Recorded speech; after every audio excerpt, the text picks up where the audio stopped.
Good morning students. Money market की problems अभी हम लोग देखेंगे। What are the problems face by Indian money market. Okay, India is a very wide country. It's one as compare to advance country. The use of money in India is very high level. Their volume, their liquidities is also important in the money market. अगर India की comparison करोगे और बाकी सारे advance country के comparison में India का money market इतना डेवलप नहीं हुआ है। इसमें लिक्विडिटी भी कम है और वॉल्यूम भी कम है, मतलब जितना चाहिए उतना लोन मिलने की गारंटी बहुत ही कम है। एंड सेकेंड थिंग, यहाँ पे लिक्विडिटी नहीं है। लिक्विडिटी यानी लोन के बारे में जो आपको बोला गया है कि बहुत सफिशिएंटली आप लोन रिटर्न कर सकते हो, ऐसा कोई भी तरीका इंडियन मनी मार्केट में आपको दिखाई नहीं देगा। सो इंडियन मनी मार्केट कौन कौन से प्रॉब्लम फेस करता है इसके बारे में अभी हम लोग देखेंगे। So first problem is dual structures of money market. पहला प्रॉब्लम है dual structures of money market. Dual का मतलब होता है दो। ओके, अभी हमने देखा है मनी मार्केट में दो सेक्टर्स है, एक है ऑर्गेनाइज सेक्टर्स और दूसरा है अनऑर्गेनाइज सेक्टर्स। ओके, अभी ये दोनों जो मनी मार्केट है इसको आप लोग डिवाइड नहीं कर सकते। डिसइंटीग्रेशंस, इस दो सेक्टर्स होने की वजह से इसमें डी इंटीग्रेशंस होता है। मतलब एक ने प्रॉब्लम क्रिएट किया तो दूसरा उसको सॉल्व नहीं कर सकता है। जैसे अगर आप लोग किसी लैंडलॉर्ड से या ज़मींदार से अगर लोन ले रहे हो, तो ज़मींदार से अगर लोन ले रहे हो तो अगर ज़मींदार ज़बरदस्ती से वसूल करेगा तो ऑर्गेनाइज सेक्टर्स यानी आरबीआई उसके ऊपर कंट्रोल नहीं रख सकती। ओके, उसी तरह जब आप आरबीआई से लोन ले रहे हो तो वो पे करने के लिए आपको अनऑर्गेनाइज सेक्टर्स यानी म्यूचुअल फंड बोलो, चिट फंड बोलो, हुंडीज़ बोलो, या आप लोग कह सकते हो कि लैंडलॉर्ड, ये लोग आपको मदद नहीं करेंगे। तो दोनों सेक्टर्स बहुत एक दूसरे से डिफरेंस है। सो इसीलिए इसको कहा जाता है लीड्स टू डिसइंटीग्रेशंस। पहला प्रॉब्लम ओके, कि ये दोनों एक दूसरे को हेल्प नहीं करते। Okay, organize sectors and unorganize sectors. Example फिर से, कि अगर आपने कभी लैंडलॉर्ड से लोन लिया है तो उसको रीपे करने के लिए या उसके ऊपर आरबीआई कंट्रोल नहीं रख सकती। उसी तरह अगर आप आरबीआई से लोन ले रहे हो तो वो पे करने के लिए आपको लैंडलॉर्ड या फंड वाला या निधि वाला या हुंडीज़ वाला हेल्प नहीं करेगा। That is the difference between both are totally different to each other. They are not helping to each other. If you are taken loan from organized sectors, unorganized sectors is not helping to you, and when you are taken loan from unorganized sectors, the organized sectors is totally create difference on that one. Okay, he is also not helping to you. This is the first problem, leads of integration disintegrations. Second one is lack of transparency. तो आप जब money market में जाओगे या unorganised money market में जाओगे, यहाँ पे ट्रांसपेरेंट ट्रांजेक्शन नहीं किया जाता है। बहुत सारी चीज़ें आपसे छुपाई जाती है। ओके, जैसे अगर आप ऑर्गेनाइज सेक्टर से भी लोन ले रहे हो, बैंक से भी लोन ले रहे हो, तो बैंक आपकी इनकम देखकर या आपकी सैलरी स्लिप देखकर आपको लोन देती है। ओके, कई बार आपकी सैलरी स्लिप देखकर भी आपको लोन नहीं दिया जाता है, तो उसके पीछे के रीजंस आपको प्रॉपरली नहीं बताए जाते हैं। ओके, कई बार आपको लोन से आपके कितने पैसे कट रहे हैं इसका आपको डिटेल नहीं दिया जाता है या उसकी डिटेल इन्फॉर्मेशन नहीं मिलती। उसी तरह आप लैंडलॉर्ड से अगर लोन ले रहे हो तो लैंडलॉर्ड पूरे आपकी लोन पे होने तक कितने पैसे आपसे एक्स्ट्रा ले रहा है इसका हिसाब वो नहीं देता है। That is lack of transparency. यहाँ पे बहुत सारी चीज़ें छुपाई जाती है, ऑर्गेनाइज सेक्टर्स में भी और अनऑर्गेनाइज सेक्टर्स में भी। ओके, आपको बहुत सारी चीज़ों का हिसाब नहीं बताया जाता है। ओके, एक सिंपल एग्जांपल, अगर आप कॉलेज में जा रहे हो तो आपकी एक फ़ी रिसिप्ट होती है। फ़ी रिसिप्ट पे इतने पैसे इस चीज़ के लिए लिए, इसके लिए ये पैसे लिए, ऐसा एक हिसाब दिया जाता है। Okay, but no one should be observe that properly of that receipt. Where is library, where is sports academy, where the sports ground, whatever the amount they are taken from you, where is ID card, you are not supposing or you are not thinking about that, because this kind of transparency is not available all over the money market. So ऐसा ही एक type का market, money market में भी ऐसे कुछ चीज़ें आपसे छुपाई जाती है, that is lack of transparency. वहाँ पे सूझबूझ या ट्रांसपेरेंट ट्रांजेक्शन नहीं किया जाता है। नेक्स्ट है इंक्रीज वॉइलिटी वोलेटिलिटी। अभी इंक्रीज वोलेटिलिटी यानी आप वहाँ पे क्या होता है कि इससे आपको बहुत सारा फंसाया जाता है या आपके साथ बहुत सारा ब्लेम किया जाता है, अन्याय किया जाता है, ऐसा आप कह सकते हैं। ओके, ये तीन चीज़ें यहाँ पे दिखाई देगी। पहला डिसइंटरग्रेशंस, एक दूसरे से वो बिल्कुल कनेक्टेड नहीं होते, एक दूसरे में बहुत सारा डिफरेंस होता है। दूसरा है lack of transparency, organize sectors और अनऑर्गेनाइज सेक्टर्स आपको जो लोन दे रहा है या आपसे जो लोन वसूल कर रहा है उसका पूरा हिसाब नहीं देता है, that is lack of transparency होती है।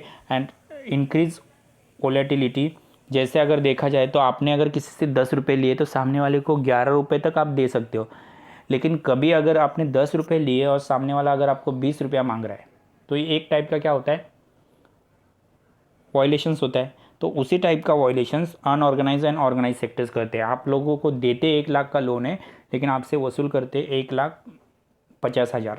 ओके, सो एक टाइप का ये वायलेशंस होता है। उसी के साथ अगर अनऑर्गेनाइज मार्केट की तरफ जाओगे, मतलब हमने देखा है हुंडीज़, उसके बाद लैंडलॉर्ड, या उसके बाद चिट फंड है, तो इनसे या ये सारी जो इंस्टीट्यूशंस होती है नॉन फाइनेंशियल इंस्टीट्यूशंस, ओके, जैसे म्यूचुअल फंड है या जैसे हम लोग कह सकते हैं कि गोल्ड लोन वाले जो है, ये सब एक दूसरे से कोऑर्डिनेट नहीं होते, इनका एक दूसरे से के साथ कोई रिलेशंस नहीं होता है। जैसे ऑर्गेनाइज सेक्टर्स में जाओगे तो सब बहुत सारी बैंक एक दूसरे से कोऑर्डिनेट होती है, लेकिन अनऑर्गेनाइज सेक्टर्स एक दूसरे से कोऑर्डिनेट नहीं होता है। उसी के साथ इन अनऑर्गेनाइज सेक्टर्स पे आरबीआई का कोई भी कंट्रोल नहीं होता है। जैसे अगर आप लैंडलॉर्ड से लोन ले रहे हो तो आरबीआई उसके लिए ज़िम्मेदार नहीं रहेगी। अगर आप निधि कलेक्ट कर रहे हो तो उससे आरबीआई कनेक्ट नहीं रहेगी। अगर आप हुंडीज़ ले रहे हो तो भी आरबीआई कनेक्ट नहीं रहेगी। तो ये अनऑर्गेनाइज जो सेक्टर्स हमने देखे ऊपर, ओके, तो इनके लिए आरबीआई कोई भी टाइप्स का कंट्रोल या सुपरविजन नहीं करती है, जिनके कारण वो लोग आपको बहुत सारा वायलेट कर सकते हैं, आपको वायलेशंस क्रिएट कर सकते हैं, आपको परेशान कर सकते हैं, उनको पूरा इसका राइट्स है। दूसरा है, हम लोग जो क्वेश्चंस देख रहे हैं that is problems of money market. Okay, so पहला समझ में आया होगा आपको, तो दूसरा लेते हैं lack of uniformity in the rates of interest. Lack of uniformity in the rate of interest. अभी देखो क्या होता है कि अगर मनी मार्केट की कंपैरिजन करोगे तो जैसे कमर्शियल बैंक है, कोऑपरेटिव बैंक है, नॉन फाइनेंशियल कंपनीज है, जैसे म्यूचुअल फंड है या यूटीआई है या बाकी सारे एलआईसी वगैरह है, ये नॉन फाइनेंशियल इंस्टीट्यूशंस है। डेवलपिंग फाइनेंस में फाइनेंस इंस्टीट्यूशंस या इन्वेस्टमेंट कंपनीज, इन सब में दिया जाने वाला लोन्स या उनकी लोन की कैटेगरी अलग अलग होती है। ओके, इनमें लिया जाने वाला लोन सेम नहीं होता है। ओके, कमर्शियल बैंक अगर आपको बड़े प्रोजेक्ट करने तो उनसे ही लोन पे लेना पड़ेगा। कोऑपरेटिव बैंक अगर आपको छोटे छोटे स्मॉल फॉर्म्स में इन्वेस्ट करना है, स्मॉल प्रोजेक्ट करने, तो उसके लिए कोऑपरेटिव बैंक आपको लोन दे सकती है। नॉन बैंकिंग फाइनेंशियल इंस्टीट्यूशन सारे टाइप्स का लोन देगी आपको, लेकिन उससे लिए आपको मॉर्गेज या आपकी प्रॉपर्टी उनके पास गिरवी रखनी पड़ेगी। ये बहुत बड़ा प्रॉब्लम्स है।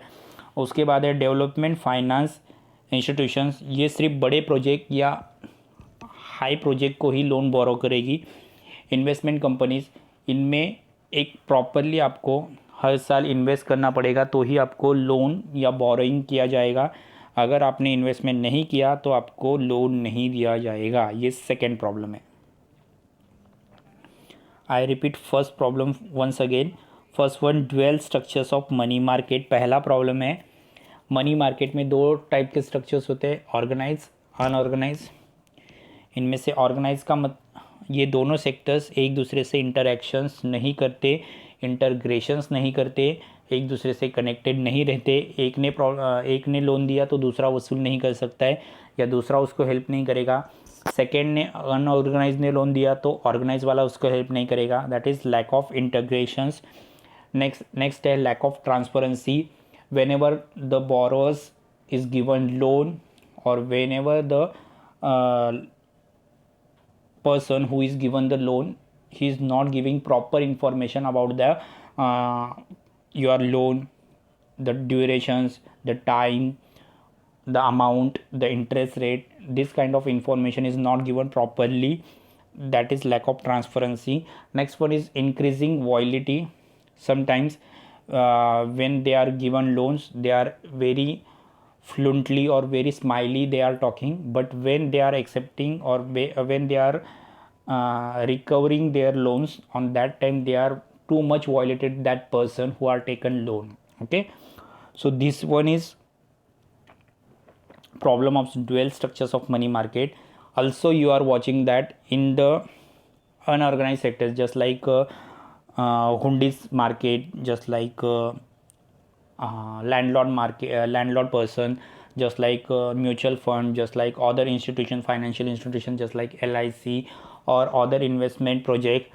On that one they are not coordinate with each other, and also no one should be control on that kind of institutions. Okay, so therefore they are too much violated the single person who are taken loan from that.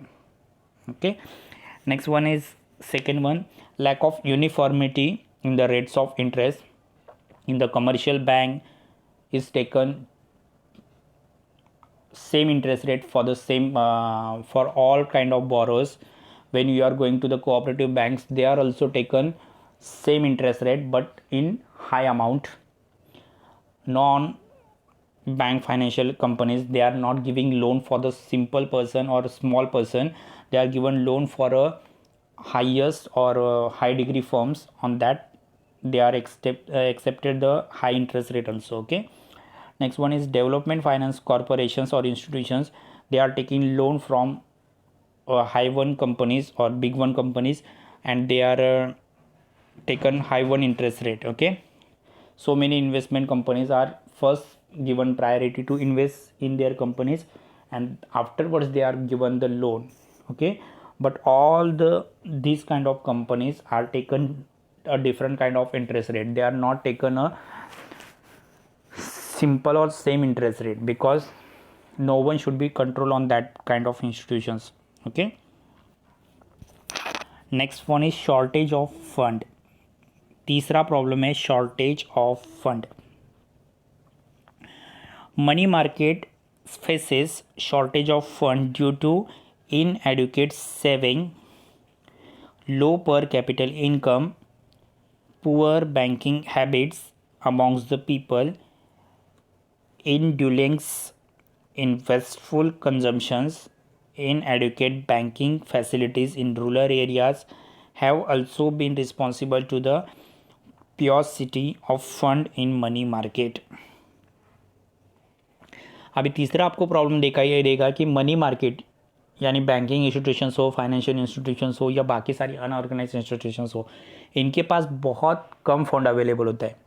हमने ये देखा है कि RBI currency printed करती है और फिर वो डिस्ट्रीब्यूट करती है वेरियस इंस्टीट्यूशंस को या बैंक को. ओके, तो पहला प्रॉब्लम उनके पास फंड बहुत कम होता है, क्योंकि अगर लोगों ने सेविंग बैंक में की या ये सारे जो अनऑर्गेनाइज सेक्टर्स में की तो ही उनके पास पैसा आएगा. तो पहला हमारे कंट्री में सेविंग ही कम है. दूसरा है लो पर कैपिटल इनकम. इंडस्ट्रियलिस्ट जो है उनके अगर इंडस्ट्री से प्रोडक्ट ज़्यादा पैदा होंगे या ज़्यादा बनेंगे, वो अगर मार्केट में बेचेंगे तो ही उनको पैसा मिलेगा. सो इसी को कहा जाएगा पर कैपिटल इनकम. बट अगर उनका ही इनकम कम रहेगा तो वो लोग बैंक में पैसा जमा नहीं करेंगे, that is shortage of fund. Next है हमारे यहाँ पे बैंकिंग सिस्टम का हैबिट लोगों के पास बहुत कम है. आज भी बहुत सारे लोग बैंकिंग हैबिट या बैंकिंग का इस्तेमाल नहीं करते. आज भी लोगों को क्रेडिट कार्ड, डेबिट कार्ड या मोबाइल थ्रू ट्रांजेक्शन आज भी समझ में नहीं आते. ये एक बड़ा प्रॉब्लम्स है.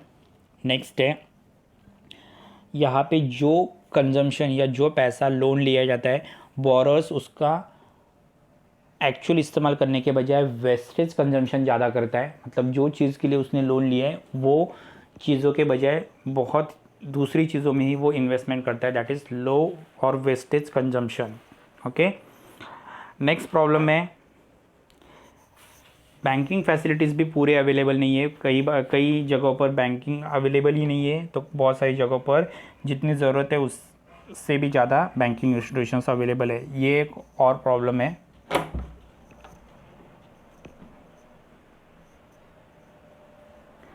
नेक्स्ट प्रॉब्लम दैट इज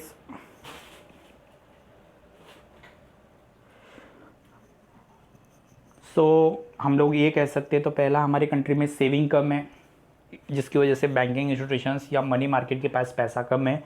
दूसरा हम ये कह सकते हैं कि हमारे यहाँ पे कंट्री के इंडस्ट्रीज़ का पर कैपिटल इनकम कम है, तो पर कैपिटल इनकम कम होने की वजह से लोन की फैसिलिटीज़ या इनकम कम है। तीसरा ये है कि हमारे यहाँ पे वेस्टेज कंजम्पशन ज़्यादा है, वेस्ट बहुत चीज़ें की जाती है जिसके कारण फंड जमा नहीं होता है, जिसके कारण बैंक या मनी मार्केट के पास पैसा कम है। और नेक्स्ट उन्होंने बताया है दैट इज़ हमारे यहाँ पे बैंकिंग फैसिलिटीज़ भी पूरी कंट्री में अवेलेबल नहीं है या फाइनेंशियल इंस्टीट्यूशंस कंट्री में अवेलेबल नहीं है। जैसे अगर आप देखोगे तो LIC या फाइनेंशियल बाकी जो इंस्टीट्यूशंस है म्यूचुअल फंड वगैरह, ये तो गांव के लोगों को या रूरल एरियाज़ में मालूम भी नहीं होंगे लोगों को, राइट। सो बैंक हम ये कह सकते हैं कि मनी मार्केट का पूरा नॉलेज भी हमारे यहाँ पे पर्सन्स के पास नहीं है, ये तीसरा प्रॉब्लम्स है। ओके, अभी नेक्स्ट रीजन्स उन्होंने दिया है दैट इज सीजनल फ्लक्चुएशंस। अभी सीजन फ्लक्चुएशंस हमारे यहाँ पे मनी मार्केट सीजनल फ्लक्चुएशंस है। सीजनल फ्लक्चुएशंस इसका सिंपली मतलब क्या है कि हमारे यहाँ पे एज एंड रेनी सीजन्स में इंडस्ट्री या एग्रीकल्चर्स या बाकी सारी एक्टिविटीज़ बहुत ही कम होती है, तो उस टाइम उतना फंड या उतने पैसों की ज़रूरत नहीं होती मनी मार्केट को। ओके, जैसे हम कह सकते हैं कि जून टू सितंबर्स इन 4 महीनों में हमारे यहाँ पे बारिश का सीजन्स या रेनी सीजन्स होता है, तो वहाँ पे एग्रीकल्चर्स का भी ट्रांजैक्शन कम होता है, इंडस्ट्री में भी इतना ट्रांजैक्शन नहीं होता या इतने काम नहीं होते, और ट्रांसपोर्ट वगैरह या बाकी सारे सेक्टर्स वहाँ पे लो तरीके से काम करते हैं क्योंकि रेनी सीजन्स होता है। ओके, लेकिन अगर बाकी सीजन्स में अगर देखोगे अक्टूबर से जून तक, तो ये जो सीजन्स है इसमें फाइनेंस की रिक्वायरमेंट ज़्यादा होती है, लार्ज स्केल में लोग फाइनेंस का डिमांड करते हैं for agriculture purpose, for industrial purpose, for trading purpose, बहुत सारे पर्पज़ के लिए वो लोग लोन की डिमांड ज़्यादा करते रहते हैं। अभी अगर एक एग्जांपल लेंगे तो रेनी सीजन्स में इलेक्ट्रिसिटी का कम इस्तेमाल होता है, राइट, क्योंकि बारिश होती है, ठंडा होता है, हवा की ज़रूरत नहीं होती, तो घर में एज एन इलेक्ट्रिसिटी की बचत होती है। तो इलेक्ट्रिसिटी में उस टाइम ज़्यादा इन्वेस्टमेंट करने की इलेक्ट्रिसिटी डिपार्टमेंट को ज़रूरत नहीं होती। लेकिन अगर हम लोग देखेंगे तो अक्टूबर से लेकर जून तक ये जो पीरियड्स है इसमें सीजन्स चेंज होते हैं, यहाँ पे विंटर सीजन्स आता है और उसके बाद समर सीजन्स आने लगता है, तो फिर से एक बार इलेक्ट्रिसिटी की डिमांड बढ़ती है, यानी इंडस्ट्री फिर से एक बार ज़्यादा अमाउंट का लोन मांगती है। ओके, आया समझ में। सो ये कहा जाता है कि अक्टूबर टू जून के सीजन्स में बहुत सारे ट्रांजेक्शन्स और बहुत सारे एक्टिविटीज़ कंट्री में होती है, तो उस टाइम ह्यूज अमाउंट की ज़रूरत होती है। और बाकी जो बारिश का सीज़न से या रेनी सीजन से उसमें बहुत सारी एक्टिविटीज़ वहाँ पे स्टॉप होती है या कम होती है, तो उसके कारण वहाँ पे ह्यूज अमाउंट की ज़रूरत नहीं होती या फंड ज़्यादा ज़रूरत नहीं होता है। सो इसलिए वहाँ पे मनी मार्केट रेनी सीजन्स में थोड़ा स्टॉप होता है, लेकिन फिर अक्टूबर से जून विंटर्स एंड समर सीजन्स में ये फिर से एक बार स्ट्रांगली हाईली काम करता है। This is called seasonal fluctuations. Okay, यहाँ तक का पार्ट हो गया है, बाकी का हम बाद में लेक्चर्स में देखेंगे।